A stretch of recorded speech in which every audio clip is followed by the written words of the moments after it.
Bonjour, nous sommes à Cannes aujourd'hui pour l'arrivée de la 6e étape de Paris-Nice sur France 2. Demain sur France 3, vous suivrez la 7e et dernière étape qui verra les coureurs escalader à 3 reprises le col d'Èze. L'arrivée étant bien sûr jugée demain sur la promenade des Anglais. Un Paris-Nice qui a été très animé depuis le départ de cette étape, de cette 6e étape. Une 6e étape difficile avec au total 6 difficultés recensées pour le classement du meilleur grimpeur. Tout de suite, nous allons aller sur la route. Les images sont de Jean-Maurice Hogg et nous allons pouvoir faire un premier point sur la situation en tête donc de Paris-Nice. Vous voyez le peloton très aligné, emmené actuellement par les coureurs de la formation Cofidis. Et il y a devant ce peloton, Bernard Thévenet, un homme que l'on peut appeler l'homme du jour, qui en fait a été l'attaquant de la journée. Il est parti aux environs du 60e kilomètre. Il s'agit de Tyler Hamilton, l'Américain, qui a déjà terminé 15e Tour de France, 2e d'un Tour d'Italie. C'est un ancien équipier de Lance Armstrong. Il appartient maintenant à l'équipe CSC, c'est-à-dire qu'il est avec Bjarne Riis. Et Hamilton, Bernard Thévenet, a fait une chevauchée solitaire assez extraordinaire. Il a eu à un moment plus de 4 minutes d'avance. Oui, ce qui est aussi extraordinaire, Jean-René, c'est qu'il y a un très fort vent défavorable. Il fallait vraiment être un peu fou pour oser partir aussi loin. En tout cas, il fallait être extrêmement téméraire. Et là, bien malheureusement pour Hamilton, la témérité ne paye pas, puisque dans quelques instants, il va être rejoint par le peloton. Vous avez vu qu'il avait 35 secondes tout à l'heure. Il vient de passer, il passe actuellement au sprint intermédiaire. Mais il va certainement se relever derrière un peloton qui va aussi faire le sprint, grappiller les quelques bonifications qui restent, c'est-à-dire 2 et 1 seconde à prendre. Et nous sommes à 38 km 500 de l'arrivée. Ce sprint intermédiaire était le deuxième et dernier sprint intermédiaire de la journée. Tyler Hamilton, vous le voyez, a pris 3 secondes, a pris des points. Il a surtout engrangé depuis le départ de l'étape énormément de points pour le classement du meilleur grimpeur. Jusqu'à présent, le leader du classement du meilleur grimpeur était le jeune Jérôme Pinault. On peut imaginer bien sûr que ce soir, Tyler Hamilton deviendra le leader du classement du meilleur grimpeur. Vous le voyez en tête de ce peloton immédiatement des attaques avec des maillots que l'on a beaucoup vus. Les maillots de l'équipe Milanesa, ce sont des coureurs, et les maillots de l'équipe Kelme, ce sont des coureurs qu'on a beaucoup vus depuis le départ de cette étape. Étape, je le répète, difficile avec 6 ascensions et étape qui pour nous, à France Télévisions, est un grand jour puisque nous avons la chance aujourd'hui d'accueillir mardi dernier Frédéric Chevit, le directeur des sports, nous a annoncé la bonne nouvelle. Laurent Jalabert a rejoint France Télévisions, le groupe des consultants de France Télévisions. Laurent Jalabert, l'homme aux 138 succès, l'homme qui, mesdames, messieurs, vous a émerveillé durant les derniers Tours de France. Et bien à partir de maintenant, vous l'entendrez régulièrement avec nous dans tous les grands directs proposés soit sur France 2, soit sur France 3. Alors, Laurent, de la part de tous, bienvenue. Merci beaucoup. Alors, c'est une autre manière finalement de voir le cyclisme, Laurent. Après plus de 10 ans passés dans les pelotons au plus haut niveau, depuis tout à l'heure, vous avez tout vu, les quarts de réalisation, rencontrer les réalisateurs, rencontrer les caméramans. C'est un autre regard, une autre manière de voir ce sport. Oui, tout à fait. Oui, on découvre les coulisses. Enfin, en ce qui me concerne, j'ai découvert les coulisses de la course et je dois dire que les journées sont également assez longues. Il y a un travail de préparation qui est assez important et c'est vrai que quand on est sur le vélo, c'est une toute autre vision de la journée que l'on peut avoir. Alors, un mot, Laurent. Premier commentaire sur les Français depuis le départ de ce Paris-Nice. Actuellement, Sylvain Chavanel est 7e du général à 1 minute 47 secondes. C'est lui qui est le mieux placé. On dit parfois, Chavanel peut-être sera-t-il dans les années 2000 le nouveau Laurent Jalabert. J'imagine que c'est tout ce que vous souhaitez, car pour l'instant, les Français dans ce Paris-Nice ont été un peu en retrait. Non, je crois que Paris-Nice, c'est une grande épreuve, très disputée, avec un niveau très relevé. Et je crois que Chavanel s'en sort très bien. Il est 7e au classement général. Il reste encore l'étape d'aujourd'hui. On n'est pas encore au bout. Demain, il y a une belle étape où il pourra peut-être passer à l'offensive. En tout cas, je crois qu'il est fidèle à ce que l'on attend de lui. Et il est fidèle au poste, je dirais. Et il pointe présent. C'est vrai que les autres jeunes n'ont plus qu'à emboîter le pas. Merci pour ce premier commentaire, Laurent. On va vous retrouver bien sûr régulièrement avec Bernard Thévenet à l'occasion donc de cette 6e étape, 194 km 500. Il reste environ une petite heure de course. Tyler Hamilton a été repris et à l'avant de ce peloton, Bernard, eh bien, peloton qui est mince. Hein. Oui, peloton qui a, oui, il a beaucoup maigri. Hein, ce peloton, il y a une attaque ce matin, notamment de la part d'Algan, qui a mis un petit peu la panique. Et beaucoup de coureurs ont été lâchés. Il est vrai que ce matin, il pleuvait. Il y avait même presque de la grêle. Et ce peloton doit être composé d'une... enfin, en tout cas, il a perdu beaucoup d'éléments. Thierry Adam nous dira tout à l'heure combien il reste de coureurs dans ce peloton. Nous sommes ici sur une route relativement plate, même en très légère descente avant d'aborder la fameuse côte du Tanneron. La dernière côte qui est, elle... relativement dur au pied, un petit peu moins difficile vers le sommet. Thorsten Schmidt de l'équipe Gerolsteiner, vous le voyez, qui emmène ce trio. Il est en fait en train de tenter de reformer. On voit ici le maillot jaune d'Alexandre Vinokourov. Alexandre Vinokourov qui a gagné hier l'étape du Mont-Faron, qui a pris le maillot jaune. Ce fut pour tous ceux qui assistaient à l'arrivée et à la cérémonie protocolaire hier au Mont-Faron. Ce fut un très grand moment d'émotion. Le 100, c'est bien sûr Oscar Kamenzin, l'ancien champion du monde, leader de l'équipe Phonak, dirigé par Alvaro Pino et Jacques Michaud. Oscar Kamenzin, qui avec tous ses camarades de l'équipe Phonak a un objectif d'ici au 15 mai prochain, obtenir une des 4 dernières invitations restant pour le Tour de France. Donc 5 coureurs dans ce groupe.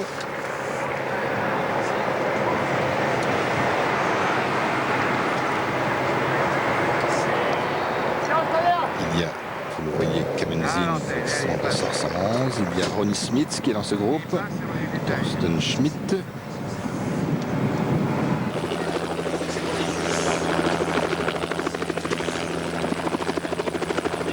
Joachim Rodriguez de l'équipe Once.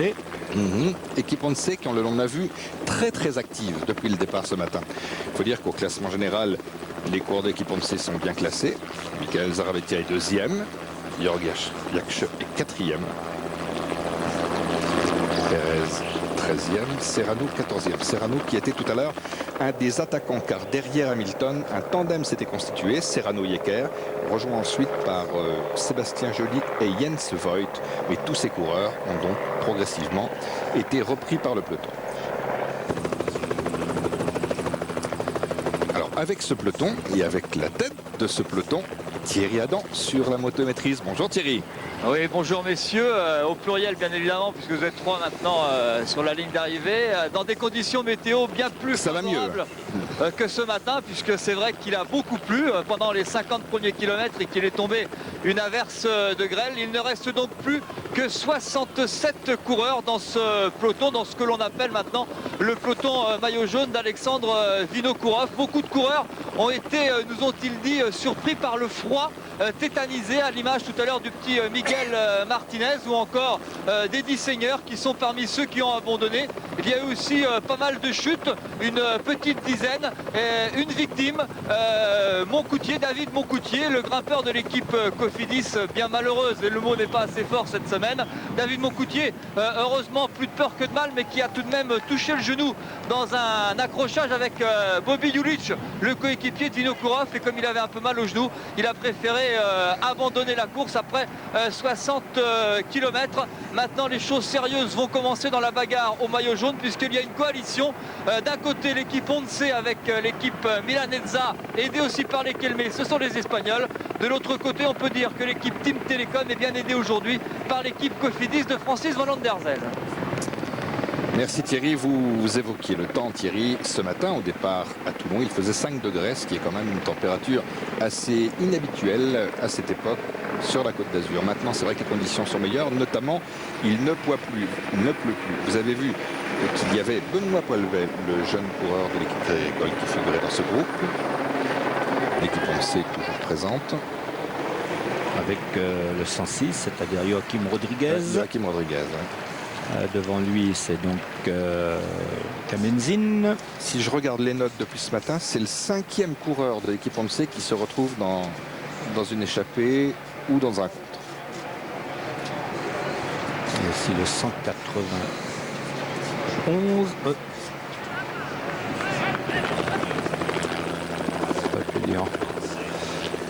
C'est le lac de Saint-Cassien. Nous sommes là en plein pays du Mimosa, dans le massif du Tanneron. Oui. Mais bon, Paris passe un petit peu tard. Il commence à un peu passer le Mimosa. Par contre, on va voir tout à l'heure dans la descente, il y a beaucoup de fleurs de Mimosa qui sont répandues sur le sol et ça glisse comme avec les feuilles mortes. Donc, comme s'il y a plu cette nuit, c'est mouillé, ce sera relativement dangereux. Toujours un très très gros travail de la part de l'équipe Cofidis.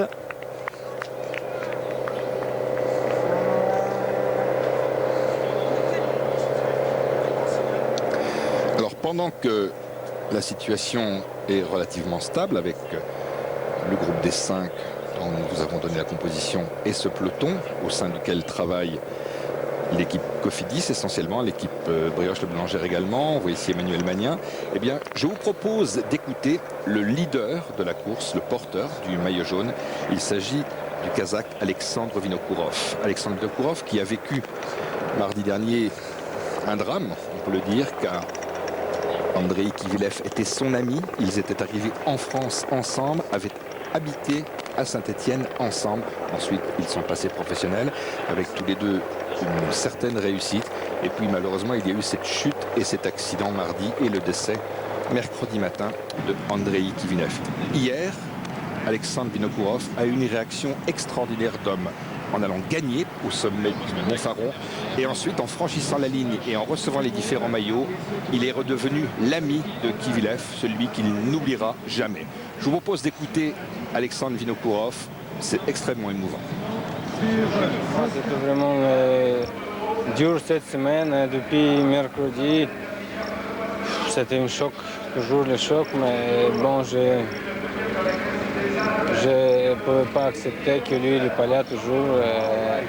Mais bon, c'est la vérité, je dois l'accepter. Mais aujourd'hui, même si c'est trop dur pour moi, mais j'ai trouvé la force pour continuer la course, pour me concentrer, pour faire le minimum que je peux le faire sur cette semaine pour lui. Que cette victoire, j'ai pris une belle victoire hier. Et aussi, j'espère ramener les maillots jaunes à Nice et après redonner à Kivi. Je ne pensais pas vraiment à moi, je pensais surtout à lui, à sa famille, que ça va faire le plaisir que je gagne l'étape et que je gagne le général. Pour ça, je veux se battre encore 2 jours pour redonner cette petit lion à son fils, les fleurs à sa femme et le maillot à mon pote André. Mon pote André. Les mots très très forts et très émouvants à l'adresse de son ami. Alors, Laurent Jalabert, vous étiez bien sûr par télévision interposée, vous avez été le témoin de cette chute, vous avez vu ces images, cette chute terrible d'Andrei Kivilev. Vous aviez été vous-même, Laurent, en 1994, la France entière s'en souvient, victime d'une chute terrible lors d'une arrivée d'étape à Armentières. Alors, la chute fait malheureusement partie du risque qu'encourt le coureur. Dans les circonstances là concernant Kivilev, c'est terrible, quoi. Ça peut aller jusqu'au bout, jusqu'à l'inéluctable malheureusement. Malheureusement, oui. C'est vrai que quand ça arrive, c'est très pénible à supporter. Le sport cycliste reste un sport très dangereux pour lequel on est très peu protégé en fait. Et donc c'est vrai qu'on est à la merci de tous les dangers. Donc c'est vrai qu'il est recommandé de prendre un maximum de précautions, en l'occurrence le port du casque. Oui, justement, j'allais vous poser la question, Laurent. Vous êtes-vous favorable au port du casque en permanence? Écoutez, moi je suis favorable. Certains diront que je ne le portais pas souvent. Je l'ai pas beaucoup porté au début de ma carrière. J'ai même à une époque fait grève parce qu'on refusait de le mettre quand on voulait nous obliger. Puis par la suite, il y a eu une prise de conscience du danger. C'est vrai que par moments, c'est très gênant. Maintenant, si c'était devenu obligatoire à nouveau, très certainement que je l'aurais mis, comme tout le monde, sans rien dire, parce que c'est un accessoire qui est très utile et qui peut sauver la vie. Merci Laurent, vos mots aussi sont très forts et très clairs. Nous nous retrouvons en tête de ce peloton. Oui, c'est la montée du Tanneron maintenant. Hein. La véritable montée commence un tout petit peu. On a vu un tout petit pont pas très large là. La montée a commencé là.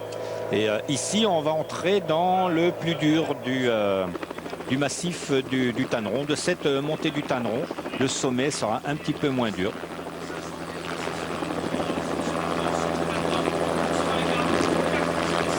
Alors, ce Paris-Nice version 2003 est beaucoup plus difficile lors des 2 derniers jours qu'il ne l'était auparavant. Aujourd'hui, cette étape infernale entre Toulon et Cannes, mauvaises conditions météo, 6 cols ou côtes recensés pour le classement des meilleurs grimpeurs. Demain, cette grande étape qui arrivera à Nice avec 3 ascensions du col d'Èze. On peut dire, Bernard, que Paris-Nice a changé de visage. Oui, ça a complètement changé puisqu'on se souvient que dans les années bien antérieures, il y avait cette fameuse arrivée au col d'Èze qui était la dernière étape de Paris-Nice. Et puis, à partir de la reprise de Laurent Fignon, il y a 3 ou 4 ans, il y avait eu cette dernière étape, mais qui ne provoquait pratiquement jamais de dégâts. Et bien demain, il pourra y en avoir des dégâts. En tout cas, le terrain sera favorable demain pour de nouvelles attaques, pour essayer de déstabiliser Vinokourov. Alors bien sûr, il y a le terrain, il faudra que Rebellin et consorts aient vraiment envie de l'attaquer, mais pour un Paris-Nice, on peut être sûr que ces gens-là seront motivés. On le voit là très bien placé dans les 10 premiers, Alexandre Vinokourov, dans un peloton qui est emmené pour l'instant par Walter Beneteau. Walter Beneteau, les coureurs de Brioche de Boulangère. Je le disais tout à l'heure quand nous dialoguions avec Laurent Gelabert, le meilleur français, Sylvain Chavanel, 7e. 7e à 1,47. Le 5e du classement, Klaus Michael Müller, le Danois, est à 1,31. Donc Sylvain Chavanel peut caresser le rêve de rentrer dans les 5 premiers demain sur la promenade des Anglais. Thierry Adam, vous êtes sur la moto. Sur la moto, on recueille plein d'infos.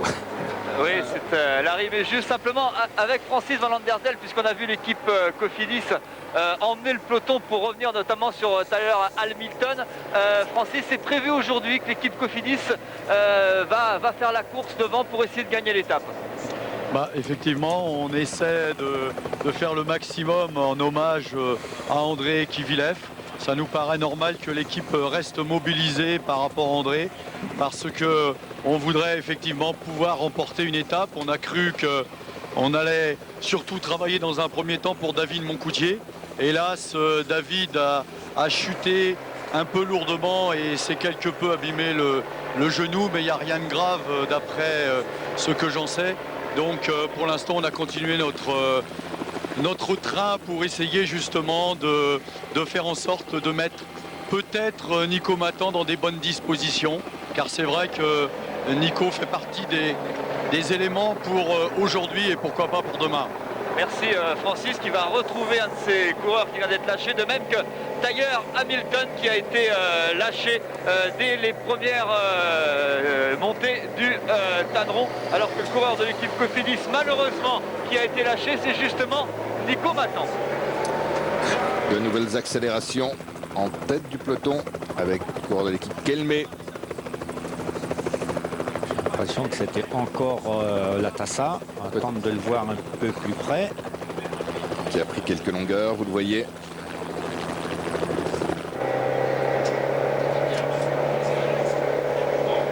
Nous ne sommes pas dans la partie la plus difficile et oui, que le coureur est obligé d'employer un grand développement pour pouvoir avoir un espoir de creuser un écart.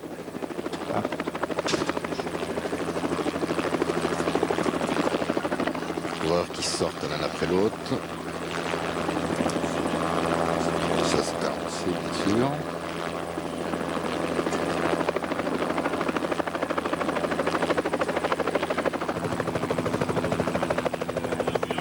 Encore un coureur qui tente de sortir. Vinokourov, vous le voyez, est très bien placé. Il est en 2e position de ce peloton, ce qui lui permet bien évidemment de surveiller très précisément l'un après l'autre les coureurs qui sortent et de juger bien sûr de la difficulté que cela peut représenter pour lui. Pour l'instant, Vinokourov n'a pas bougé. C'est Latassa. Latassa, c'était bien lui.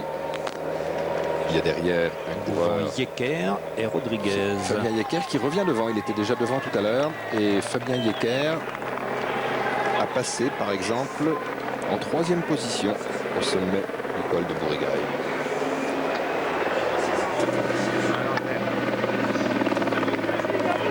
Un 4e coureur qui essaie de revenir. Mais vous voyez, les écarts sont extrêmement réduits. Il est très difficile de sortir de ce peloton. Il faudra être très vigilant dans la descente, hein, puisqu'on voit que la route est encore mouillée par endroits. Elle le sera également dans la descente. Et vous allez voir qu'une descente très technique, avec des virages très refermés. Quoique on ne peut pas découvrir longtemps à l'avance. Coureur de l'équipe Phonak, en l'occurrence, il s'agit de Santiago Pérez.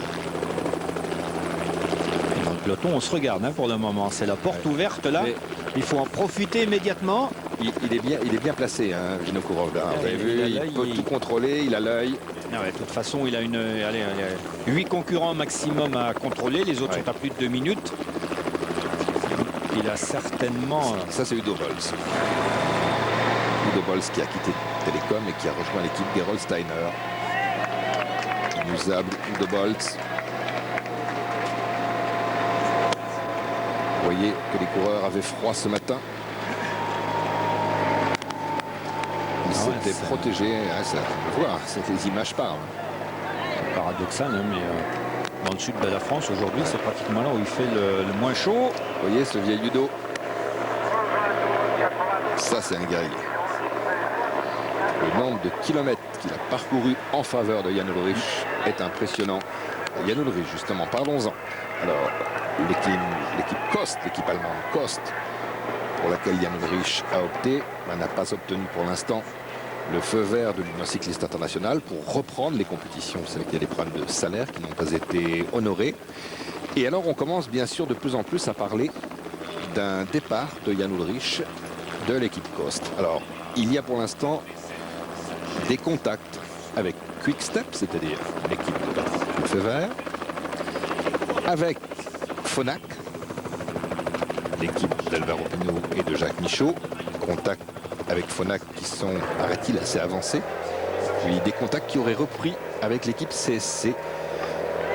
Vous savez qu'à l'origine, on pensait que Jan Ullrich allait signer pour l'équipe CSC. Mais je pense que le problème, j'en ai pour beaucoup d'équipes, c'est un problème de budget. Oui. Pas facile de débloquer un budget comme ça, d'aller voir son sponsor et de lui dire surtout qu'apparemment Jan Ullrich, sur ce que l'on entend dire, vous savez qu'on dit beaucoup de choses là-dessus, mais sur ce qu'on entend dire, c'est un coureur qui est assez cher. Et pour arriver à sortir le budget comme ça en milieu d'année, pas facile. Anguris, le président du groupe Phonak, me disait hier, Jan Ullrich est cher et en plus il n'est pas seul. Il me parlait des 3 ou 4 personnes qu'il souhaite avoir à ses côtés, notamment bien sûr Rudy Peuvenage et son entraîneur, Peter Becker.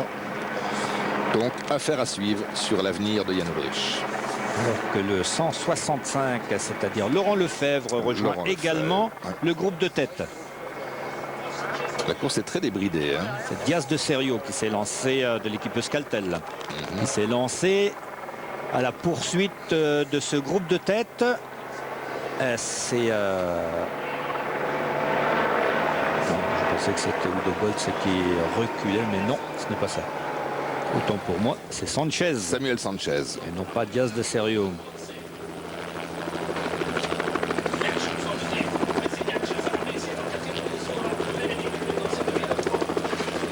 Vinokourov est bien placé, vous le voyez. Laurent Brochard qui est sorti à son tour. Laurent Brochard qui, on le sait, a été ennuyé par un début de bronchite dans ce Paris-Nice. Il a perdu beaucoup de temps. On l'a vu réapparaître hier dans l'ascension du Mont Faron. Il a attaqué d'un peu loin Laurent Brochard hier. Et finalement, il a été repris à moins de 2 km du sommet du Mont Faron. Il va revenir sur Sanchez à la vitesse grand V. Est-ce que les deux hommes vont s'entendre pour essayer 1 km du sommet de rejoindre le groupe de tête avant le sommet?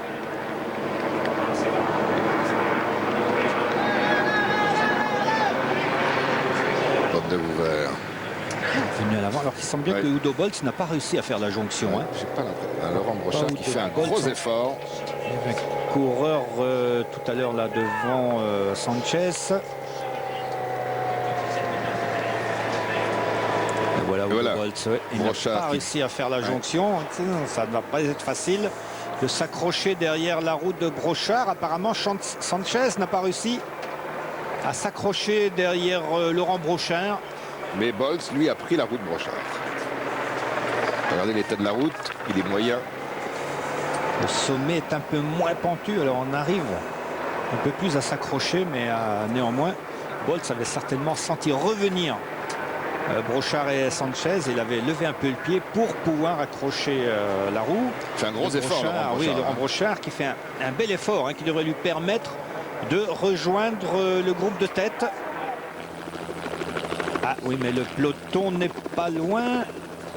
Ah, pour avoir un bon de sortie, il faut véritablement être costaud. Tyler Hamilton a mené cette très longue échappée solitaire ce matin.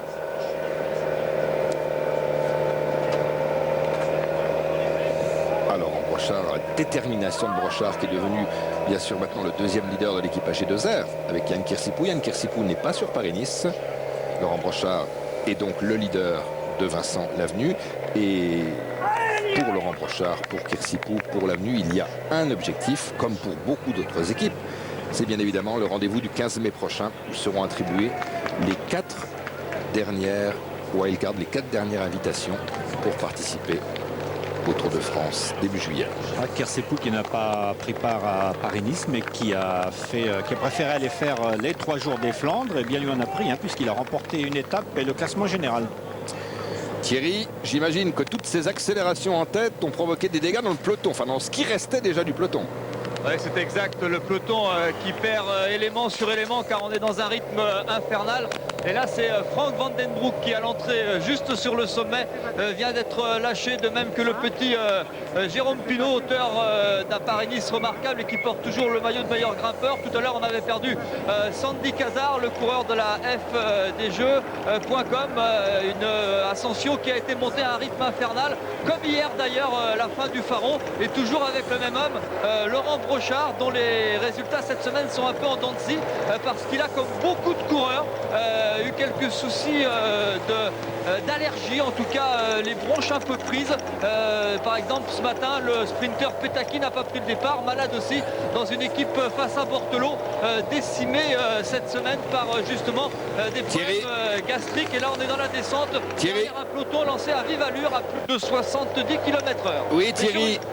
Route sèche. Et oui Thierry, route sèche, et dans cette descente, Sylvain Chavanel fait la descente. Sylvain Chavanel qui porte le maillot bleu et qui porte un maillot bleu alors que les couleurs de son équipe sont rouges bien sûr.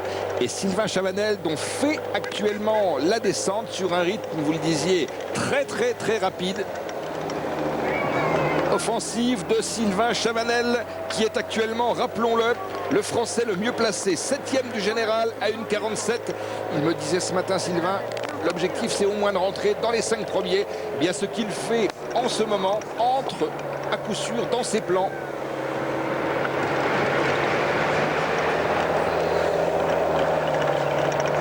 Quelle descente, le peloton est relativement loin maintenant. Pourtant il y a d'excellents descendeurs également dans ce peloton.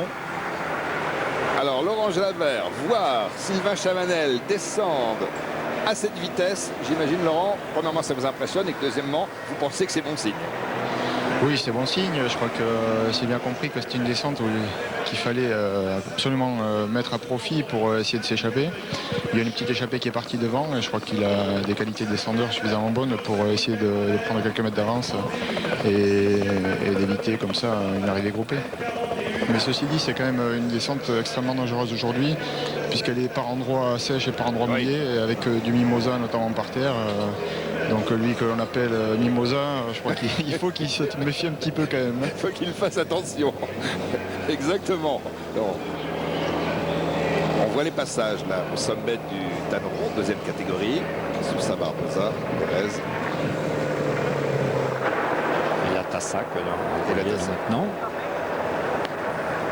Est-ce que Sylvain Chavanel va réussir à prendre la tête de ce groupe?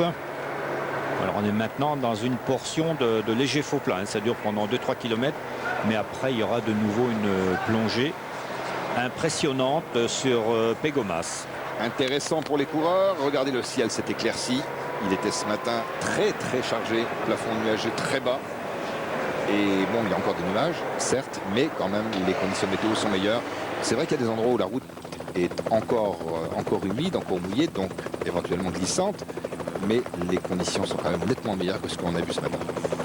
Oui, c'est une route qui n'est pas très bonne. Ouais. Ah oui, on voit bien le revêtement, on le voit bien. Hein, c'est pas. Pour les gens qui font du cyclotourisme, il faut absolument venir sur ces routes-là parce qu'il y a des paysages vraiment merveilleux à découvrir. Alors évidemment, en course, on n'a pas trop le temps de voir le paysage. On est beaucoup plus absorbé par l'état de la route, savoir où se trouvent les concurrents. Et pour les coureurs, tout à l'heure, il y aura arrivé à Cannes, tout près du Palais des Festivals, sur la Croisette. Ce sera aussi une manière de rendre hommage aux héros de cette étape.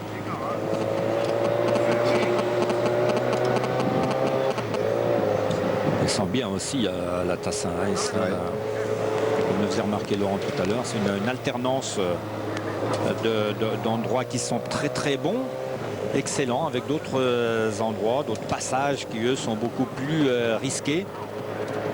On a par moment une très belle route qui est refaite pratiquement à neuf, avec un macadam très lisse, et puis d'autres endroits où ça saute beaucoup plus et où l'adhérence est beaucoup plus précaire. La descente de la Tassa. Bon, là, il n'y a pas beaucoup de pourcentage, vous voyez. Alors, dans les classements annexes, classement au point actuellement, Vinokourov, mais c'est Rebellin qui porte le maillot vert. Classement de la montagne ce matin, on vous l'a dit tout à l'heure, c'était Jérôme Pinault. Le classement des jeunes, Sylvain Chavanel, d'où le maillot bleu que vous avez vu il y a un instant. Classement par équipe, Ponce Eroski. Et le maillot jaune sur Alexandre Vinokourov.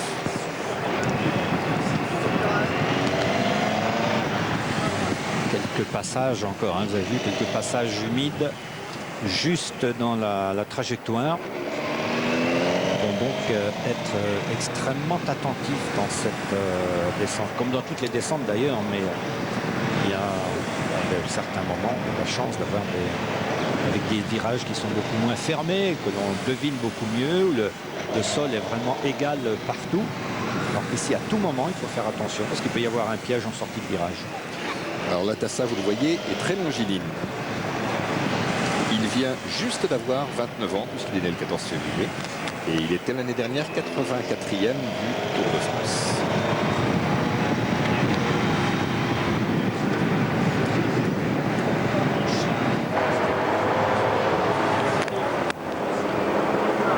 Ouh là là, il y a un corps qui a raté un virage. Oui, et qui est reparti. Eh bien, c'était Udo Boltz encore. Hein. C'était Udo Boltz. Il s'est fait peur là, Udo Boltz. Numéro 92. Il a dû effectivement avoir peur dans cette descente. Remarquez, on n'était pas dans la... Merci pour lui, dans la partie la plus rapide.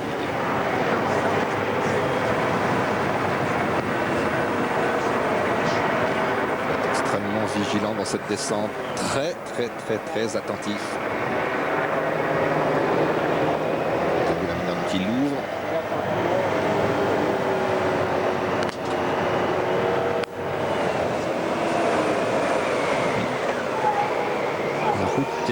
Est belle ici, mais les virages sont très refermés. Hein. Ce sont pour beaucoup des épingles.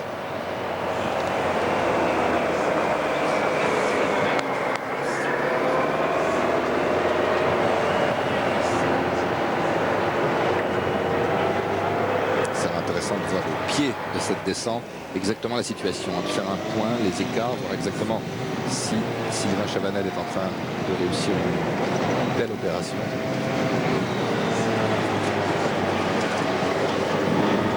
Presque à la fin de cette épreuve. Parce que cette descente, c'est une épreuve. Hein.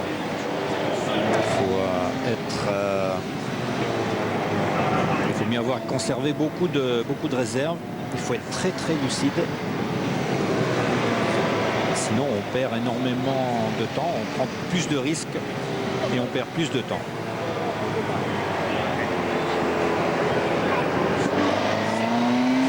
bien en sortie de virage la Tassin. Mais c'est vrai, bon, il est condamné à agir ainsi parce que les poursuivants sont très très proches. Et il a intérêt à essayer de creuser l'écart par rapport au peloton surtout. Mais je pense qu'on verra en bas de la descente qu'il y a peu d'écart entre les différents concurrents. Thierry Adam, vous êtes bien sûr dans cette descente.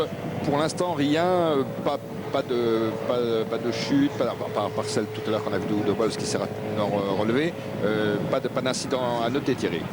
Non, juste l'incident à l'instant même, là, la crevaison de Carlo Sastre, le coureur de l'équipe CSC, l'Espagnol de l'équipe CSC. Udo Valls, pour la petite histoire, qui n'a pas eu beaucoup de chance, puisque ce matin, avant le départ, un spectateur l'a fait chuter à l'arrêt.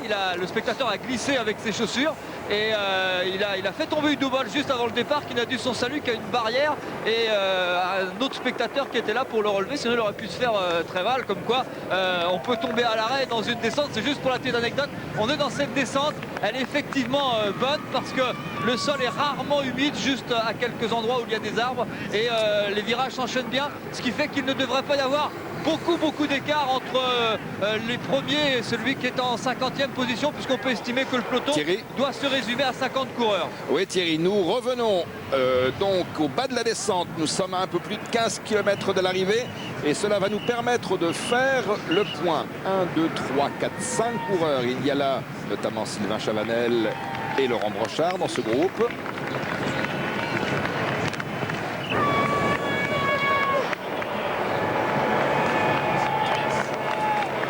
Pérez.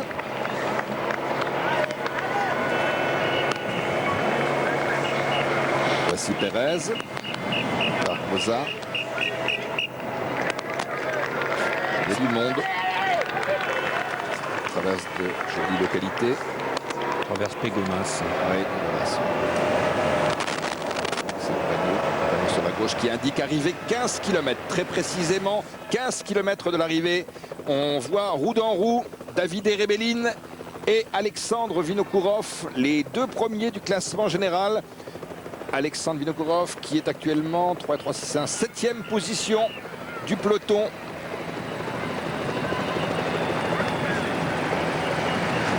David Rebellin porte le maillot vert. Il a gagné une étape sur ce Paris-Nice. Il appartient bien sûr, David Rebellin, à l'équipe allemande Gerolsteiner. Vous voyez que dans ce peloton, il reste 3 et 2, 5, 3, 8, 11, 16, 19 coureurs. Il n'y a pas grand monde. Non, c'est vraiment une cassure, on va dire, devant le peloton. Mais si la plupart des équipes sont représentées ici, ça risque... ceux qui ne sont pas dedans risquent de se retrouver très loin ce soir. Cette vue aérienne qui permet de découvrir ce groupe de 7 coureurs qui tentent de revenir. En voici 3 autres. 3 plus 2. Vous voyez qu'en fait, de nouveau 3 coureurs là qui apparaissent avec cette vue de l'hélicoptère. Encore un petit groupe à l'ascension puis la descente. On fait mal. Je pense que la descente a pratiquement fait autant de cassures que la montée. Chavanel, Sanchez, Brochard, Lataza, Rodriguez. Voici la composition du groupe de 7, du groupe de tête. 5 coureurs emmenés par Sylvain Chavanel. Sylvain Chavanel qui a peut-être pris le bon wagon en profitant de cette descente et en faisant la descente.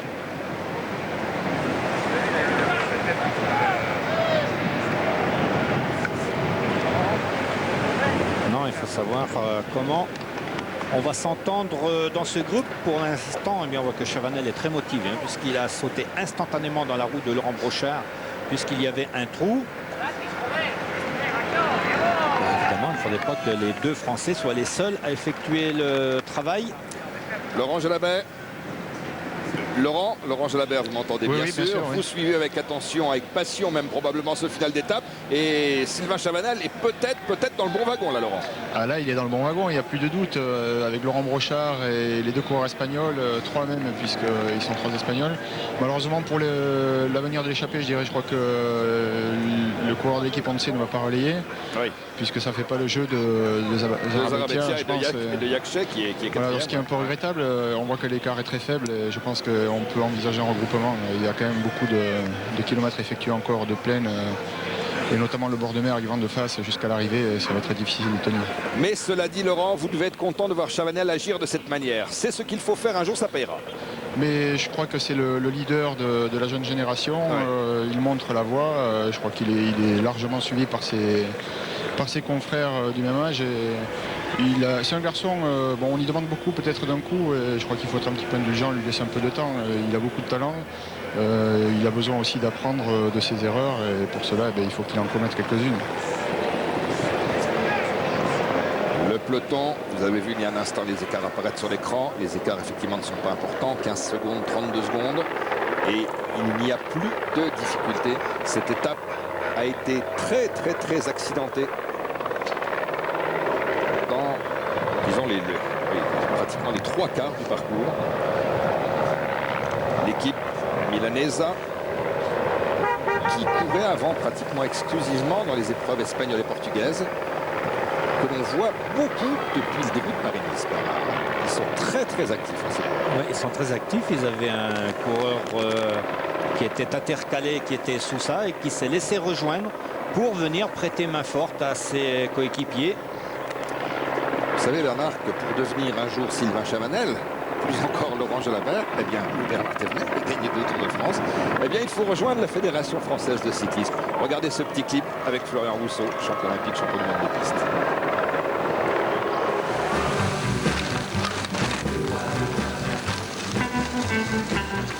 Oh, c'est Florian Rousseau. Le palmarès qu'il a, lui. Tiens, ma tête doit sûrement lui rappeler quelque chose. Pourquoi je l'ai pas arrêté? Il avait l'air d'aimer le vélo, je l'ai vu dans son regard. J'aurais pu lui parler. J'aime donner aux gens l'envie de pratiquer ce sport. Il est tellement varié, complet, masculin, féminin, universel. Pourquoi je pense à ça là maintenant? Peut-être parce que le cyclisme, c'est le plus grand des loisirs.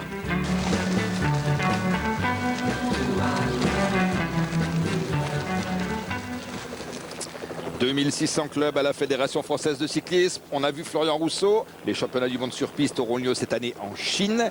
La semaine qui suivra le Tour de France. Et bien sûr, France Télévisions vous les proposera pendant 5 jours. Sur la moto, Thierry. Oui, le groupe des 5 bien parti pour se disputer la victoire d'étape aujourd'hui avec donc deux Français, Chavanel et Brochard, puisque l'écart est très conséquent. Entre les deux, il y a 2 hommes intercalés, à savoir Kim Kirchen, le luxembourgeois de la Fassa Bortolo, et Santiago Pérez, le coureur espagnol de l'équipe Fonac. Et le peloton emmené par 4 coureurs de l'équipe milanesa qui court bien sûr pour son leader, à savoir l'excellent Klaus-Michael Moller, 5e du classement général, et qui là, dans la descente, n'a pas réussi à prendre le bon wagon. 10 km de l'arrivée pour le groupe de 5. 10 km, effectivement, Thierry. 10 km avec toujours l'équipe milanesa, l'équipe portugaise, composée de Klaus-Michael Moller, de Barroso, de Bernabeu, Cardozo, Yecker, Navarinas, Martins et Sousa Barbosa. Ce sont des coureurs que l'on ne connaît pas très bien. Bon, les 2 plus connus sont Moller et Yecker. Mais ce sont des coureurs que l'on va découvrir au fil des semaines. Ils sont dans une équipe de première division.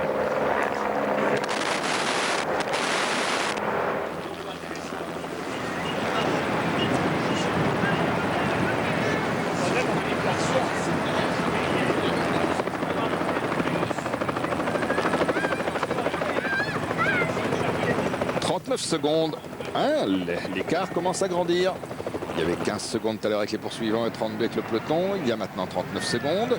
Et comme les positions, et il est intéressant plus que jamais de reprendre les positions au classement général.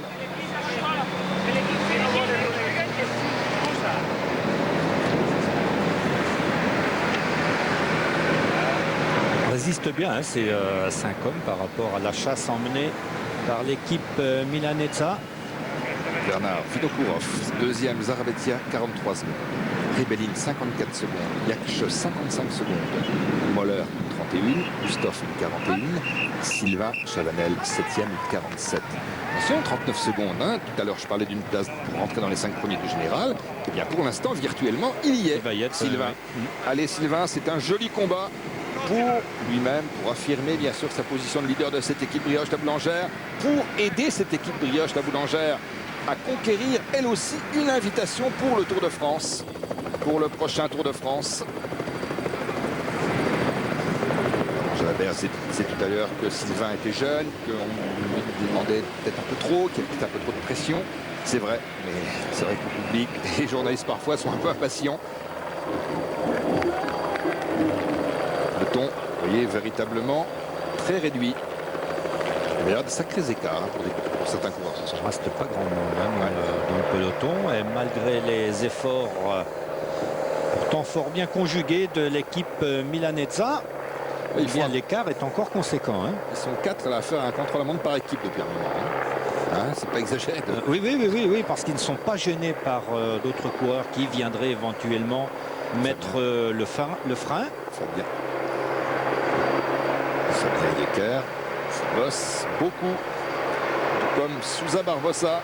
Souza qui était, on le rappelle, hein, dans le groupe de contre-attaque et qui s'est relevé pour attendre ses coéquipiers et venir rouler en tête du peloton.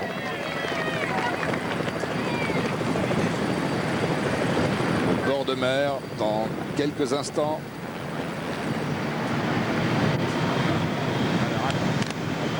Thierry.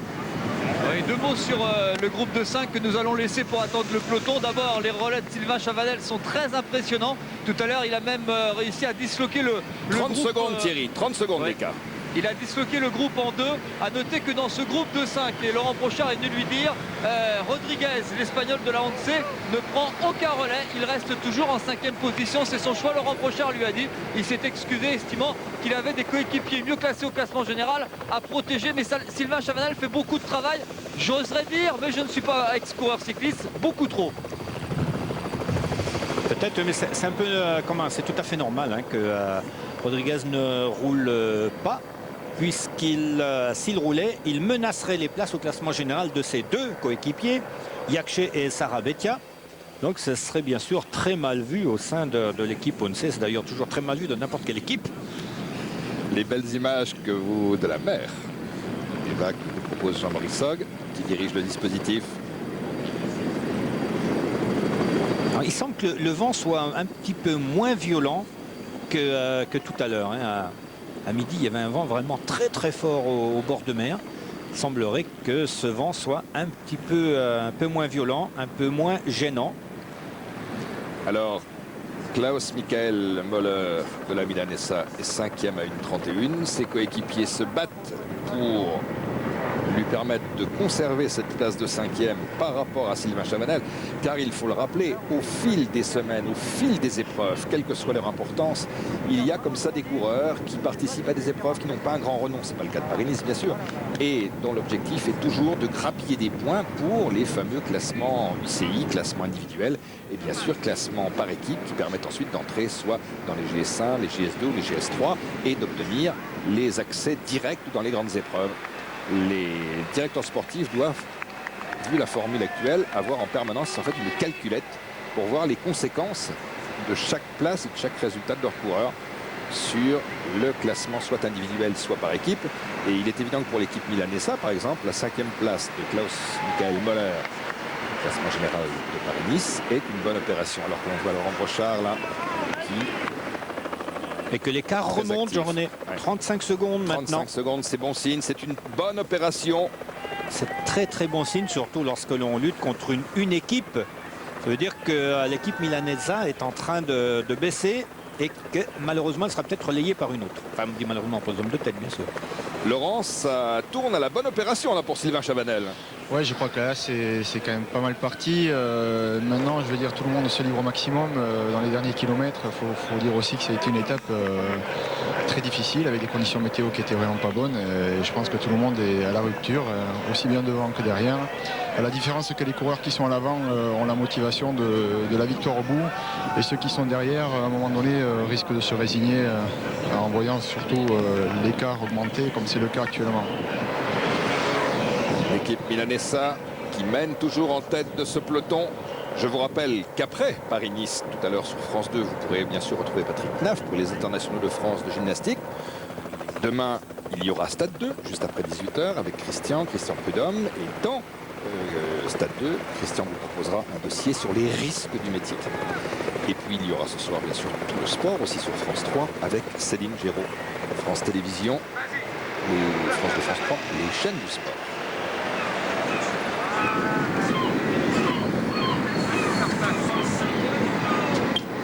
Les hommes de tête viennent de passer les panneaux des 5 derniers kilomètres. Un seul homme ne relaye pas, c'est bien sûr le coureur de la Honce, mais on le comprend. 32 secondes, dernier écart, Bernard, qui nous est donné. Ouais, c'est toujours une bonne opération pour Chavanel. Oui, ça fait un écart de 3 secondes. Bon, c'est très peu. Peu de différence par rapport à ce qui existait avant. Il faut essayer de savoir maintenant, est-ce que tous les 4 coureurs vont collaborer ou s'il va y avoir un petit moment de réflexion de la part notamment des coureurs qui accompagnent Sylvain Chavanel, parce qu'ils savent que Rodriguez n'a pas roulé, donc ils ont intérêt à en garder un petit peu s'ils veulent essayer de remporter cette étape. Et il va y avoir les bonifications, n'oublions pas, 10 secondes, 6 secondes, 4 secondes à l'arrivée à Cannes sur la croisette. Cela compte, ces bonifications. Pour Sylvain Chavanel, décrocher une de ces 3 bonifications, ce serait de précieuses secondes de plus. Le peloton, vous voyez, il était tiré, enfin ce qui reste du peloton est tiré. On a vu il y a un instant Bernard Brochant, le député maire de Cannes, qui passait à côté de nous. C'est le président du PSG.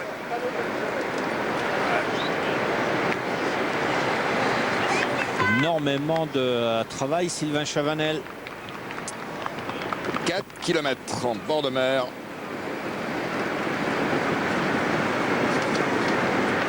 Jean-René Bernaudot, qui doit être en liaison avec lui, Aurélie oblige, doit lui conseiller de rouler au maximum. Oh, c'est joli. De toute façon, il n'a pas essayé de finasser pour prendre la bonification. Il vaut mieux essayer de reprendre le plus de terrain possible.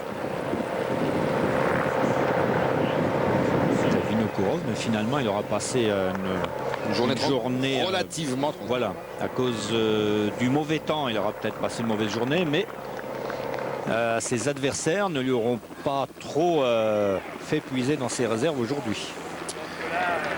Laurent, œil attentif, Laurent Jalabert sur l'écran et sur la belle opération qui se profile pour Sylvain Chavanel. Oui, tout à fait, mais c'est vrai que là, on est tout proche de l'arrivée. Il y a quand même un dilemme pour lui, à savoir si on continue à se livrer à 100%. Je crois que c'est dans l'intérêt de la pérennité de l'échappée. Mais 35 secondes, le nouvel écart. Mais il y a quand même une victoire d'étape sur Paris-Nice au bout, ce qui n'est pas négligeable. Et je crois qu'entre une remontée au général et une victoire d'étape, c'est un choix difficile à faire. Et Sylvain est peut-être, de par sa position au classement général, un petit peu bloqué de ce côté-là. Et peut-être qu'il pense, lui, dans un premier temps, plus au classement général. Vous ne croyez pas, Laurent? C'est possible, ouais. C'est possible. J'espère qu'il en garde un petit peu, qu'il a été assez clairvoyant pour en garder un petit peu sous la pédale pour essayer de faire un beau sprint. Surtout qu'il a une bonne pointe de vitesse. Ce serait pour lui une excellente victoire. La manière dont il vient de relancer l'échappée et de se placer en tête laisse à penser. Alors que nous passons devant le panneau indiquant 3 km. C'est bien ça. Ouais, il reste 3 km. Oui. Elle était longue cette étape. Il y avait au total 194,5 km, ce qui, à cette époque de l'année, nous sommes à la mi-mars, compte tenu du nombre de difficultés également, c'était une longue, dure étape proposée aux coureurs.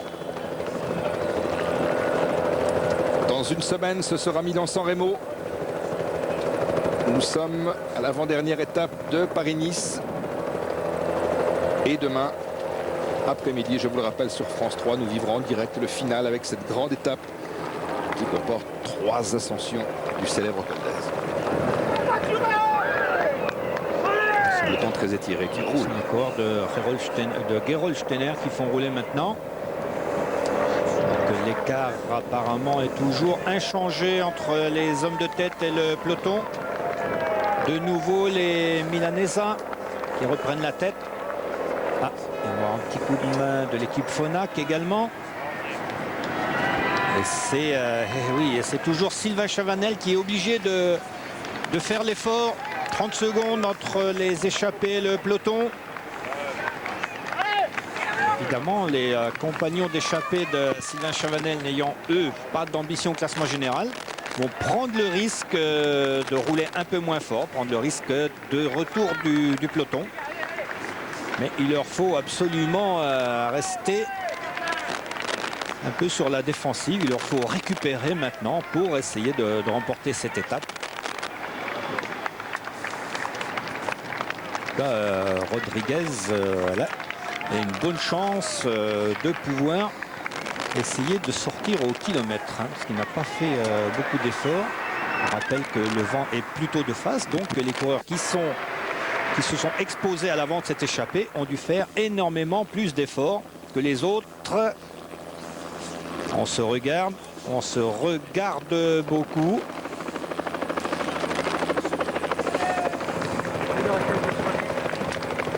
Brochard va partir sur la droite. Il va peut-être découvrir que les coureurs... Oui, il a vu que les coureurs ne suivaient pas. Alors il en Sylvain profite Chavanel réagit. pour essayer d'attaquer. Il porte le maillot du meilleur jaune, le maillot bleu. Un petit peu dommage que les Français se neutralisent mutuellement, là. Sylvain Chavanel qui relance. Brochard sur la droite de la route. Rodriguez qui surveille. Tout comme Latassa. Il va partir, Chavanel. Attaque de Sylvain Chavanel juste sous la flamme rouge. Il se retourne. Il vient de couper son effort. Derrière lui, Rodriguez. Ah, Laurent Brochard est assez... non, il a fallu qu'il soit en dernière position pour pouvoir attaquer. Tout le monde se regarde, tout le monde s'observe. Latassa qui reprend la tête de ce groupe. Sanchez va rester en quatrième position. Laurent Brochard en deuxième position. Sylvain Chavanel en troisième position. Sanchez et Rodriguez. Beaucoup d'observations. Les secondes vont descendre. L'écart va descendre. C'est une certitude. Nous sommes dans les derniers hectomètres. Sylvain Chavanel en cinquième position qui se retourne. Il va pouvoir attaquer puisqu'il est en dernière position et qu'il n'est pas surveillé. Laurent Brochard qui attaque sur la droite de la route. Nouvelle attaque de Laurent Brochard. Et la réaction de Sanchez, relayée par Latassa et par Rodriguez. Laurent Brochard est parti. Il a pris quelques longueurs, Laurent Brochard. Est-ce qu'il pourra Latassa, Rodriguez, Chavanel. Rodriguez qui n'a pas roulé. Pour l'instant, attention, Rodriguez qui revient, qui fait l'effort et qui va gagner cette étape. Il n'a pas roulé, il gagne le deuxième. Et Latassa. Rodriguez de la lancée alors que l'on voit le sprint du peloton maintenant pour la 6e place. Arnesen, le champion de Norvège, qui est débordé et qui est battu.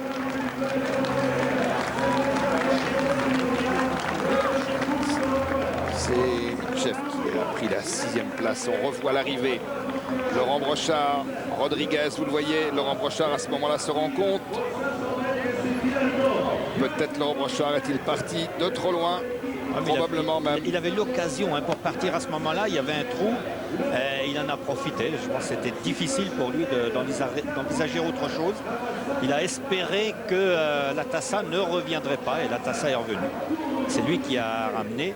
Et Rodriguez n'a plus eu qu'à passer Latassa et à passer également Laurent Brochard. On revoit le ralenti. Chavanel 4e. Il a fait énormément d'efforts.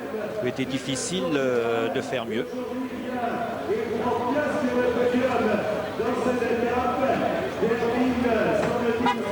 Sylvain 4e, il n'est donc pas dans les bonifications. On revoit Jean-Marie Sogg nous remonte. Voici l'attaque de Laurent Brochard, la réaction de Sanchez avec le maillot orange de Scatel. Latassa qui passe sur la gauche, qui emmène Rodriguez. Sylvain Chavanel, regardez-le, en 4e position.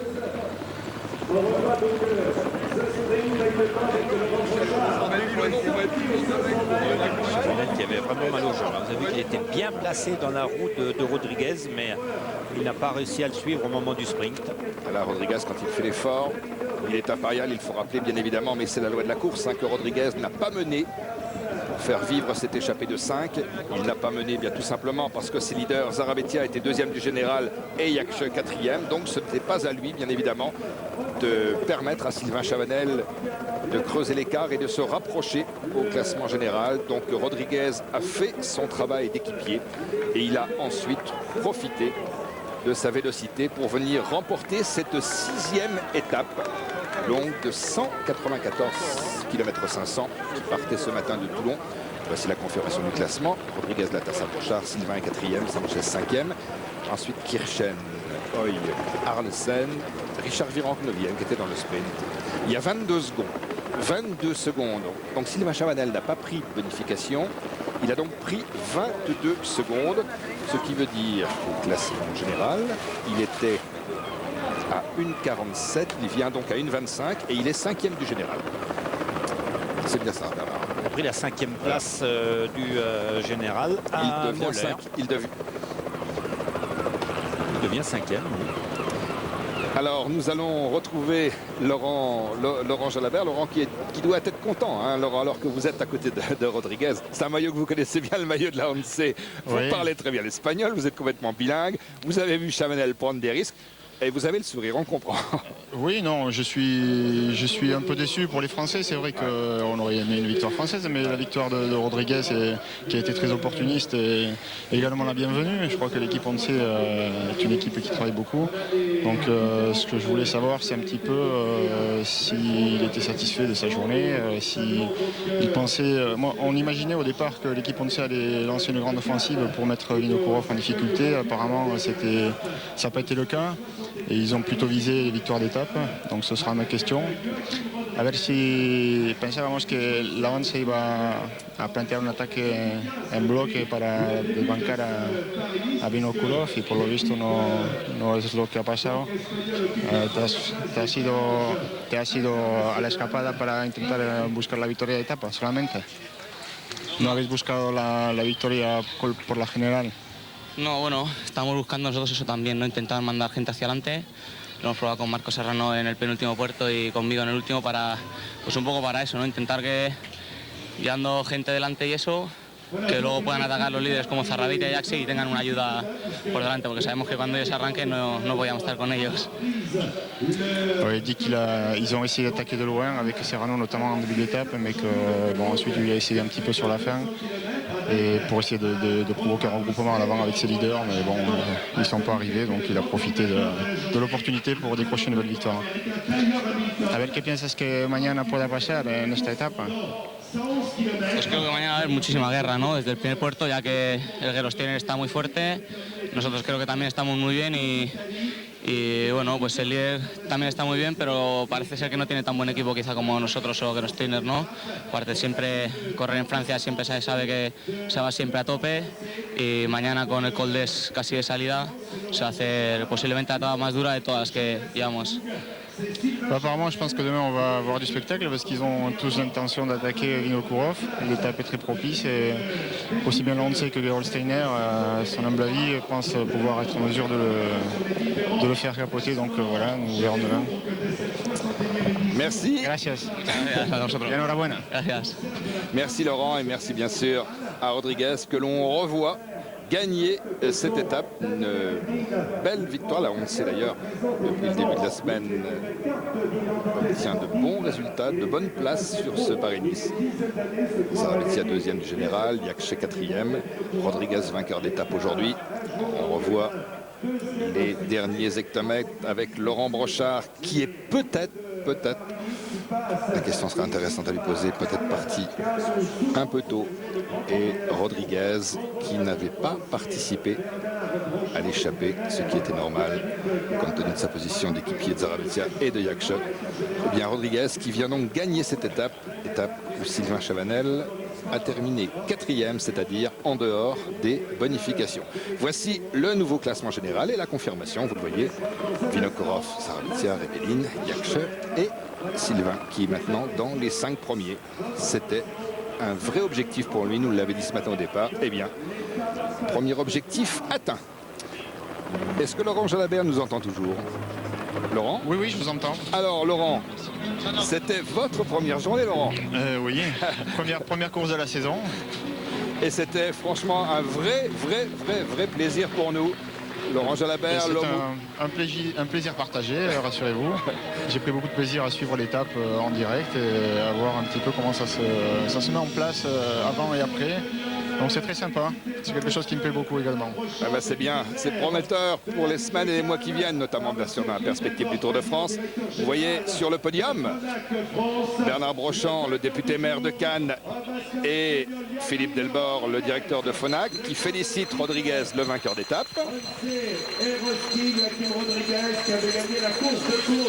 En ce qui concerne le maillot jaune, bien sûr, il n'y a pas de changement, puisque Alexandre Vinokourov était très solidement installé depuis hier et depuis sa victoire au sommet du Mont Faron à la première place. C'est sur cette image de la mer que nous allons nous quitter. Nous étions à Cannes, demain nous serons toujours sur la Côte d'Azur, nous serons à Nice, terme de la 7e et dernière étape de Paris-Nice. Dans quelques instants, les internationaux de France de gymnastique à Bercy. Nous allons retrouver Patrick Knaff. Il y aura également Céline Géraud, tout le sport sur France 3 après 20h. Et demain, Stade 2, Christian Prudhomme après 18h.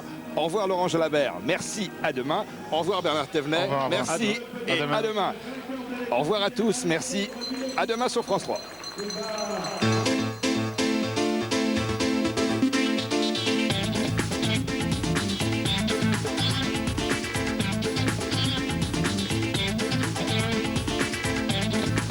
Sur la Côte d'Azur aujourd'hui.